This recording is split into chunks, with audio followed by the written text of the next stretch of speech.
This podcast is brought to you by Greenman, all natural, mineral-rich superfood. If you have never heard of Greenman, I consider it to be the most important essential supplement for dogs and people. It is a great source of plant-based minerals, which are much more bioavailable and effective than supplements made from chemicals or ground-up rock. Minerals cannot be made in our body and have to come in the form of food. Unfortunately, intensive agriculture and food transportation have interrupted the natural nutrient cycle, and soils and food are becoming increasingly depleted. Mineral deficiencies are one of the primary causes of disease. Let me give you another explanation. Most people understand that plants in the garden would not grow if some of the minerals were depleted or missing. For example, if phosphorus is deficient, strawberries and tomatoes would not blossom and fruit. Ironically, healthcare has not fully addressed the fact that food deficiencies are a greatly predisposing factor when it comes to cell and organ dysfunction and disease. Malnourished and depleted plants in the garden are relatively easy to spot, but a mineral deficient body is harder to detect until it's too late. The key to supplementing minerals is to provide them in the most digestible and bioavailable form. This is why I chose Alga calcarea for Greenman. This certified organic algae originates from Brazil and has evolved to absorb minerals from the ocean water and deposit them in the roots to anchor itself on the ocean floor. Alga calcarea was first discovered by Brazilian farmers who fed it to horses, cows, and other farm animals and witnessed an amazing transformation.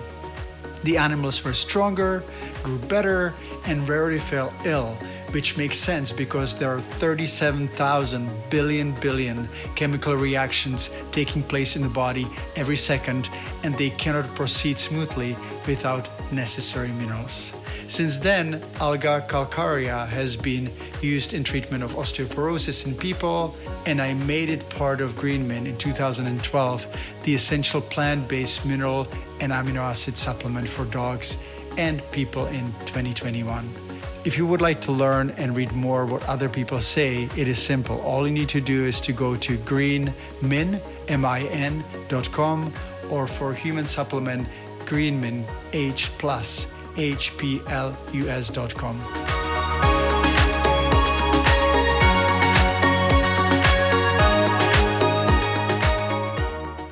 Hello, my dog lovers. This is Dr. Peter Dobias, and you're listening to Not Just About Dogs.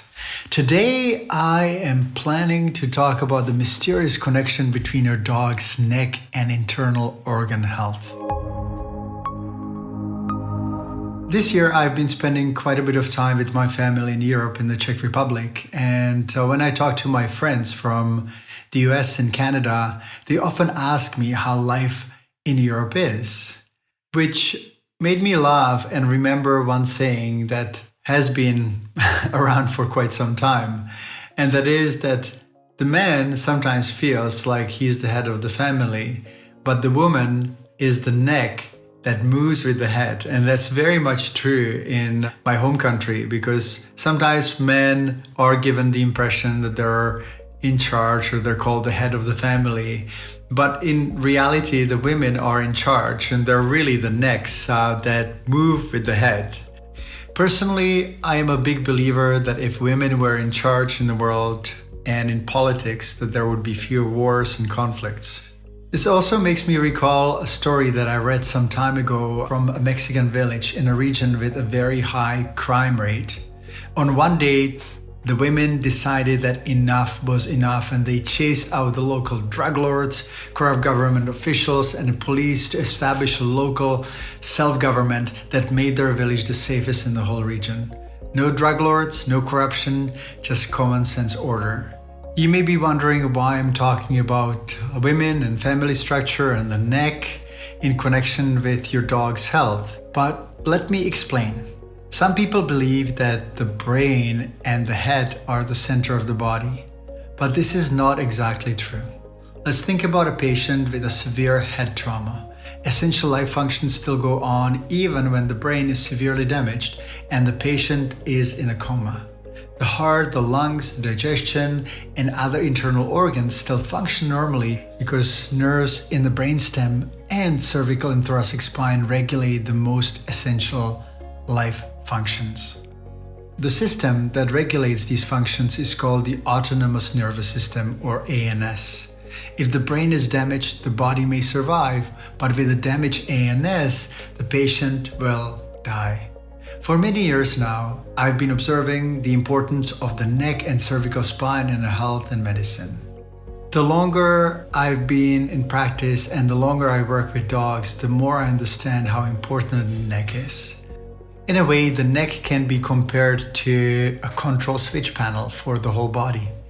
If you have ever watched an electrician or telephone company technician putting together a switch panel, you know how complex it is and how many wires there are to make everything work. However, that's nothing in comparison with your dog's neck. The neck actually conducts nerve flow to ensure organ function, and it also contains guides and shields to protect many important structures. Your dog's neck is also the origin of so-called parasympathetic nervous system, the system that is the reason why you don't need to worry about your dog's heart beating and stomach digesting food. The parasympathetic nervous system actually looks after many of the body's functions without anyone worrying about them. Imagine if you needed to monitor your dog's life functions 24/7. That would be really stressful, wouldn't it? The good news is that the parasympathetic nerves regulate the body's essential organs such as the heart, the lungs, stomach, intestines, and the liver, which are integrated into the vagus nerve system. The nerve originates at the base of the skull and follows the neck. Based on its location, any neck injury or pressure from a collar when your dog is pulling or choking on the collar can have a profound effect on your dog's organ health. Let me give you a few examples how the parasympathetic nervous system works. It constricts the pupils in the eyes. It stimulates the flow of saliva. It constricts the bronchi in the lungs. It slows the heartbeat. It stimulates the stomach function and also the bowel movement. It also stimulates bile release, and it contracts the bladder, and it allows the kidneys to function properly. This is the reason why I have been speaking against using collars, and even more so against choke chains, prong collars, or anything that restricts the dog's neck energy flow and function. Now, if you remember from some of my previous podcasts, I sometimes talk about the pinch hose principle. The spine is a vital energy channel, and I often compare it to a watering system in the garden. If any of the branches of these channels or watering system is impinged or broken or kinked, then the energy doesn't flow, and this severely affects the internal organs of your dog and also the general health and longevity.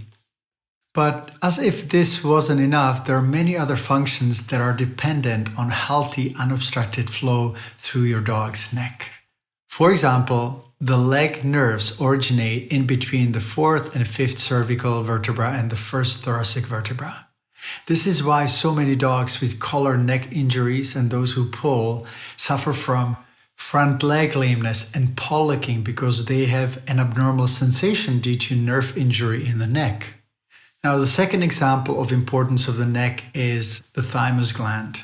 Thymus is located at the neck, in the front of the neck, and it's especially important in the early development of your dog. It is responsible for development of T lymphocytes, which play a crucial role in fighting foreign invaders in the body and the immune system function. The thymus is the most active gland in puppies, and unfortunately puppies pull on their leash very often, and as a result the thymus function and the immune system are often affected. This is another reason why a puppy should wear a harness and never be on a leash attached to a collar. This is the time or period of your dog's life when you can either gain or lose precious years of life by causing an injury without knowing. And this is why it's so important not to let your puppy pull, not to use a collar, and always use a harness. The thyroid gland is also in the neck area. And it is your dog's kind of metabolic gas pedal. Thyroid hormone actually increases oxygen burning or breathing in the body, allows the cells to breathe.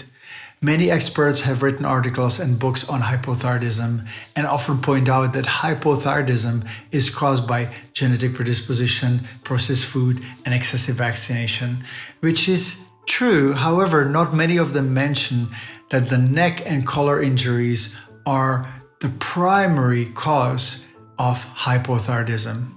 Unfortunately, the thyroid gland is located exactly at the spot where the collar presses on the front portion of the neck. Repeated pulling and jerking can cause serious trauma to the thyroid gland, which causes inflammation. And as soon as the immune system registers inflammation, it starts creating antibodies against the tissue of the thyroid gland, which leads to lack of thyroid hormone production. The trachea and the esophagus are also two important structures that are located in the neck and deserve protection. Their location also makes them susceptible to injuries from collars.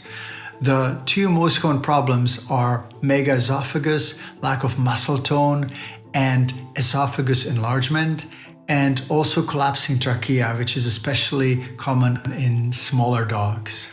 One really doesn't need to have a medical degree to see that collars should only be used for attaching the ID tag and not to control dogs and try to keep them safe, because ultimately collars are ridiculous. If you look at collars and you imagine that we put them on our babies, it would probably feel and look very strange to you.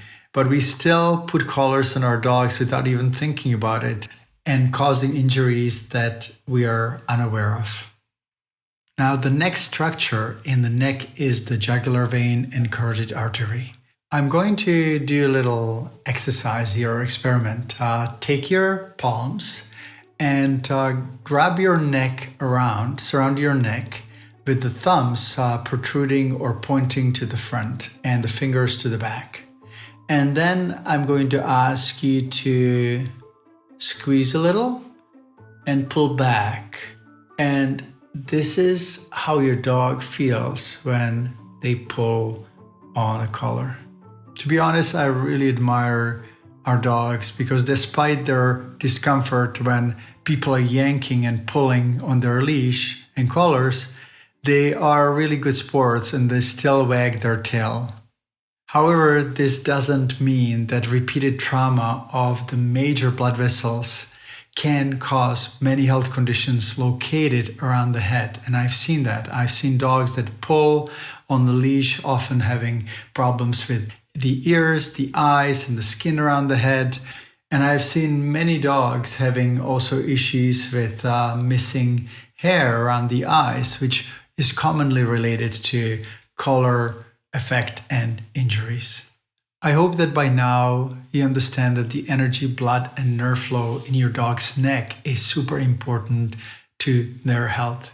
I have spent more than 30 years in veterinary practice, and I now understand clearly that untreated neck injury, the effect of collars, especially choke, prong, or electric shock collars, or even the regular ones, can create serious lifelong consequences and shorten your beloved dog's lifespan. This is one of the most painful aspects of my work because I see so many dogs with organ disease, hypothyroidism, neck injuries, paw licking, immune system dysfunction.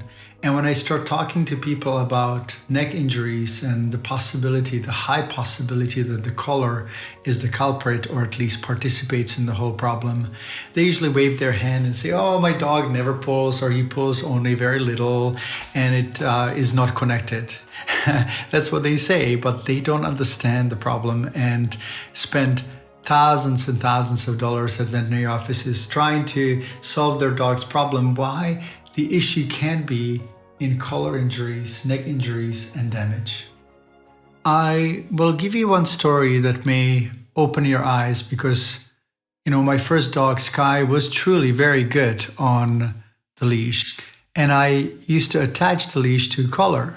But when I got my second dog, Pax, we were walking on a staircase in an apartment building, and there was a little hole that didn't have any protection, and suddenly I see my little puppy disappearing in the hole and falling down about, I'm just going to say 5 or 6 feet. Now, lucky for him and for us, he had a harness, but if he had a collar, he would actually have fallen and he would hang himself. And this is something that most people don't realize, that accidents happen and that they are preventable.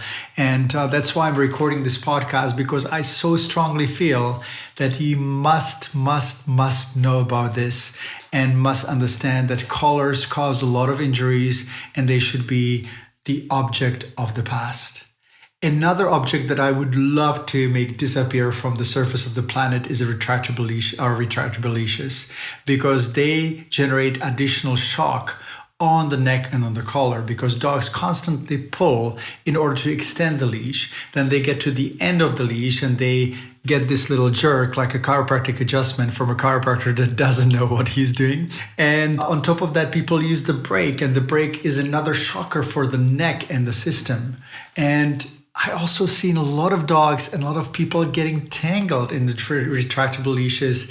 And it's super important for you to pass on this information and ditch the retractable leash.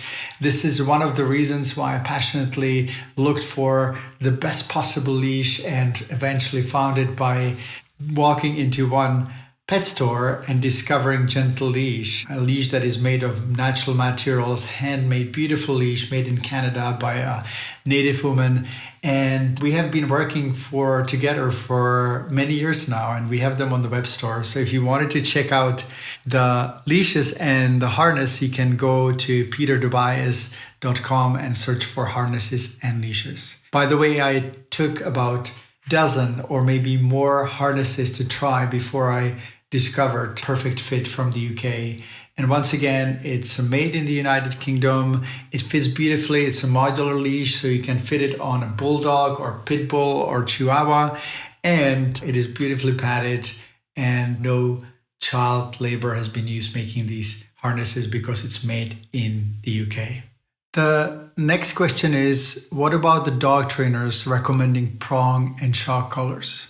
If you have had any trainers telling you that the use of choke or prong collars is okay, or if they teach you to jerk on the leash, talk to them or choose another trainer and show them what you've learned, because you can really create a positive change for many dogs and prevent them from getting sick.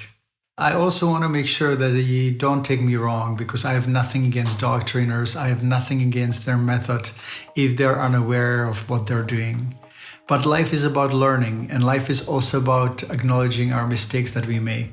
And I also used a collar, and I also used to attach it to a leash. And now I know better. Now I understand. And I really hope that you will pass this message on. No matter what health problem your dog may be suffering with, just remember that it may be related to collar injuries and neck injuries.